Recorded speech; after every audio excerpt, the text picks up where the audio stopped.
विभा ने झटके से खिड़की का पर्दा एक ओर सरका दिया तो सूर्य की किरणों से कमरा भर उठा। मनु, जल्दी उठो, स्कूल जाना है ना। विभा ने अपनी बेटी से कहकर जल्दी से रसोई में जाकर दूध गैस पर रख दिया। मनु को जल्दी जल्दी तैयार करके जानकी के साथ स्कूल भेजकर विभा अपने स्नान घर में घुसी ही थी कि फिर घंटी बजी दरवाजे की। दरवाजा खोलकर देखा, सामने नवीन कुमार खड़े मुस्कुरा रहे थे। नमस्कार विभा जी, आज सुबह सुबह आपको कष्ट देने आया हूँ, कहकर नवीन कुमार ने एक कार्ड विभा के हाथ में थमा दिया और कहा, आज हमारे बेटे की 5वीं वर्षगांठ है, आपको और मनु को जरूर आना है। अच्छा, अब मैं चलूँ, अभी बहुत जगह कार्ड देने जाना है। निमंत्रण पत्र हाथ में लिए पल भर को विभा खोई सी खड़ी रह गई। 6-7 दिन पहले ही तो मनु उसके पीछे पड़ी थी। माँ, सब बच्चों की तरह आप मेरा जन्मदिन क्यों नहीं मनाती? इस बार मनाएंगी ना माँ? हाँ, गर्दन हिलाकर विभा ने मनु को झूठी दिलासा देकर बहला दिया था। जल्दी जल्दी तैयार होकर विभा दफ्तर जाने लगी तो जानकी से कह गई कि रात को सब्जी आदि न बनाए, क्योंकि माँ बेटी दोनों को नवीन कुमार के घर दावत पर जाना था। घर से दफ्तर तक का सफर रोज ही विभा को उबा देता था, किंतु उस दिन तो जैसे नवीन कुमार का निमंत्रण पत्र बीते दिनों की मीठी स्मृतियों का ताना बाना सा बुन रहा था। मनु जब 2 साल की हुई थी, एक दिन नाश्ते की मेज पर नितिन ने विभा से कहा था, विभा, जब अगले साल हमारी मनु की सालगिरह हम लोग मनाएंगे तो सारे व्यंजन तुम अपने हाथों से बनाना। कितना स्वादिष्ट खाना बनाती हो, मैं तो खा खा कर मोटा होता जा रहा हूँ। बनाऊंगी ना, वादा करो। नितिन और विभा का ब्याह हुए 4 साल हो चुके थे। शादी के 2 साल बाद मनु का जन्म हुआ था। पति पत्नी के संबंध बहुत ही मधुर थे। नितिन का काम ऐसी जगह था जहाँ लड़कियाँ ज़्यादा लड़के कम थे। वह प्रसाधन सामग्री बनाने वाली कंपनी में सहायक प्रबंधक था। नितिन जैसे खूबसूरत व्यक्ति के लिए लड़कियों का घेरा मामूली सी बात थी, पर उसने अपना पारिवारिक जीवन सुखमय बनाने के लिए अपने चारों ओर विभा के ही अस्तित्व का कवच पहन रखा था। विभा जैसी गुणवान, समझदार और सुंदर पत्नी पाकर नितिन बहुत प्रसन्न थे। इस फ्लैट में रहते हुए नितिन को 6 महीने ही हुए थे। मनु 2.5 साल की हो गई थी। उन्हीं दिनों उनके बगल वाले फ्लैट में कोई कुलदीप राज व सामने वाले फ्लैट में नवीन कुमार के परिवार आकर रहने लगे थे। दोनों परिवारों में जमीन आसमान का अंतर था।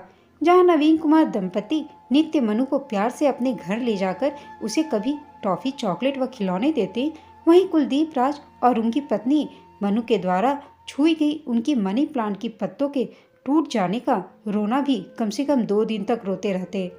एक दिन नवीन कुमार के परिवार के साथ नितिन, विभा और मनु पिकनिक मनाने जुहू गए थे।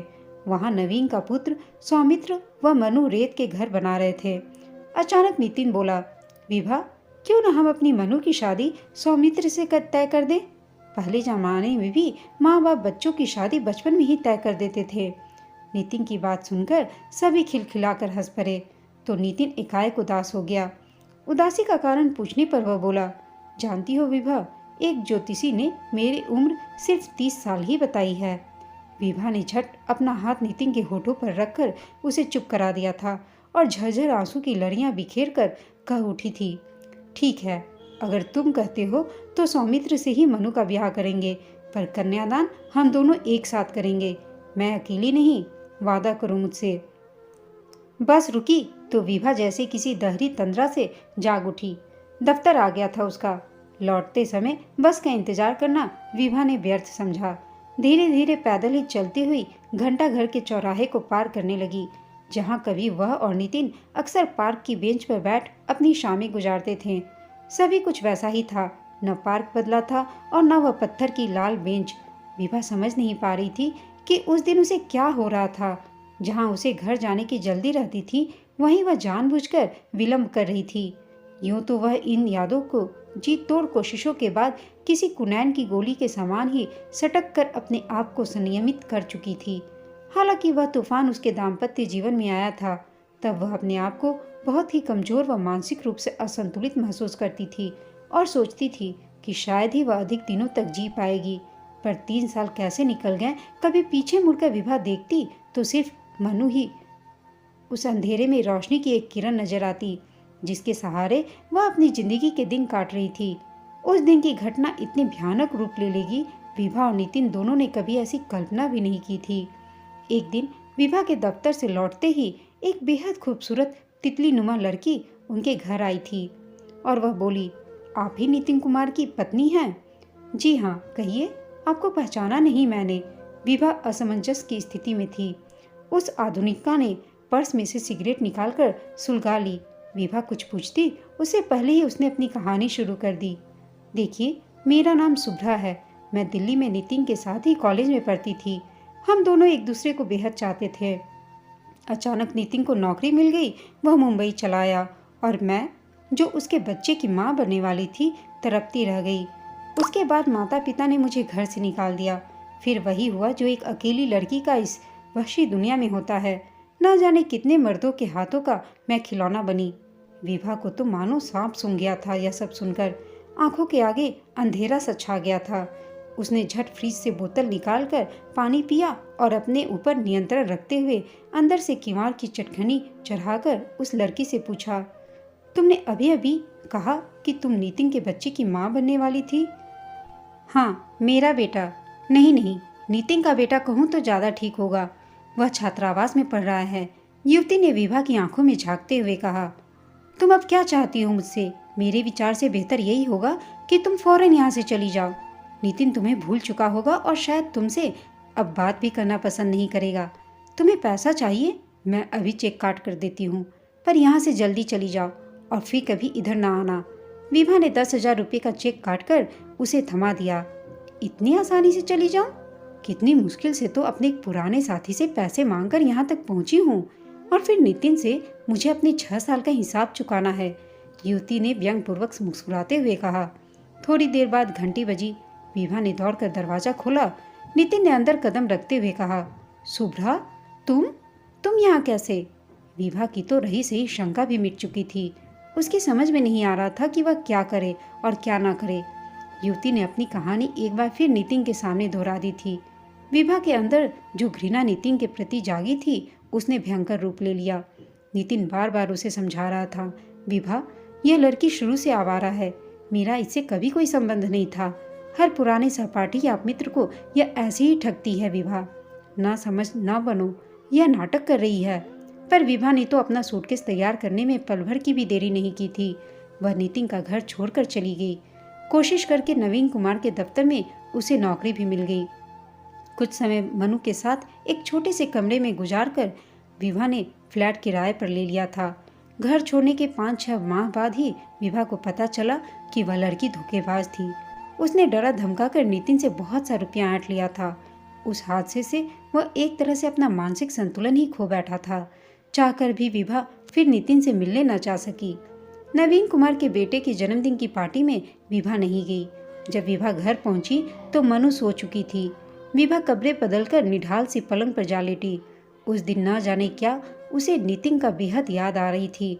रात के 11 बजे कच्ची नींद में विभा को जोर जोर से किवाड़ पर दस्तक सुनाई दी। स्वयं को अकेली जान यूं ही एक बार तो वह घबरा उठी। फिर हिम्मत जुटाकर उसने पूछा, कौन है? बाहर से कुलदीप राज की आवाज़ पहचान उसने दरवाज़ा खोला। पुलिस की वर्दी में एक सिपाही को देख एकाएक उसके पैरों के नीचे से जमीन ही निकल गई। आप ही विभा हैं? सिपाही ने पूछा। विभा ने कहा, जी, कहिए, क्या काम है आपको? आपके पति का एक्सीडेंट हो गया है। नशे की हालत में एक टैक्सी से टकरा गए हैं। उनकी जेब में मिले कागजों व आपके पते तथा फोटो से हम यहाँ तक पहुँचे हैं। आप तुरंत हमारे साथ चलिए। विभा ने हड़बड़ाहट में पूछा, कैसे हैं वह? घबराए नहीं, खतरे की कोई बात नहीं है, सिपाही ने सांत्वना भरे स्वर में कहा। विभा का शरीर कांप रहा था। हृदय की धड़कन बेकाबू सी हो गई थी। एक पल में ही विभा सारी पिछली बातें भूलकर तुरंत मनु को पड़ोसियों को सौंपकर अस्पताल पहुंची। नितिन गहरी बेहोशी में था। काफ़ी चोट आई थी उसे। डॉक्टर के आते ही विभा पागलों की भांति उसे झकझोर उठी। डॉक्टर साहब, कैसे है मेरे पति? ठीक तो हो जाएंगे ना? ज़्यादा चोट तो नहीं आई? डॉक्टर ने विभा को तसल्ली दी। खतरे की कोई बात नहीं। 2-3 जगह चोटें आई हैं, खून काफ़ी बह गया है, लेकिन आप चिंता न करें। 4-5 दिन में इन्हें घर ले जाइएगा। विभा के मन को एक सुखद शांति मिली थी कि उसने नितिन का जीवन खतरे से बाहर है। 5वें दिन विभा नितिन को लेकर घर आ गई थी। अस्पताल में दोनों के बीच जो मुख वार्तालाप हुआ था, उसमें से सारे गिले शिकवे आंसुओं की नदी बनकर बह गए थे। बचपन में विभा के स्कूल की एक सहेली हमेशा उससे कहती थी, विभा, एक बार कुट्टी करके जब दोबारा दोस्ती होती है तो प्यार और भी गहरा हो जाता है। उस दिन विभा को यह बात सत्य महसूस हो रही थी। विभा को आज अपने किए पे पछतावा बहुत ज़्यादा हो रहा था। नितिन ने विभा से फिर कभी शराब न पीने का वादा किया था और उनकी गृहस्थी को फिर एक नई जिंदगी मिल गई थी। इतने वर्ष कैसे बीत गए पता ही नहीं चला था। उस दिन विभा की बेटी मनु की शादी हो रही थी। नितिन, वह ज्योतिषी कितना ढोंगी था जिसने तुम्हें फिजूल मरने जीने की बात बताकर वह में डाला था। चलो, मनु का कन्यादान करने का समय हो रहा है, विभा ने मुस्कुराते हुए कहा। विदाई के समय विभा ने मनु को सीख दी थी, बेटी मनु, कभी मेरी तरह तुम भी निराधार शक की शिकार न होना, वरना हंसती खेलती जिंदगी में भी तुम्हारे रेगिस्तान के तपते वीराने में बदल जाएगी। तुम अपने पति पर हमेशा विश्वास करना और जहाँ तक हो उसका साथ देना। दोस्तों, आपको यह कहानी कैसी लगी कमेंट करके बताइएगा। साथ ही कहानी अच्छी लगी हो तो इसे लाइक, शेयर और चैनल को सब्सक्राइब अवश्य कीजिएगा। कहानी सुनने के लिए आप सबका धन्यवाद।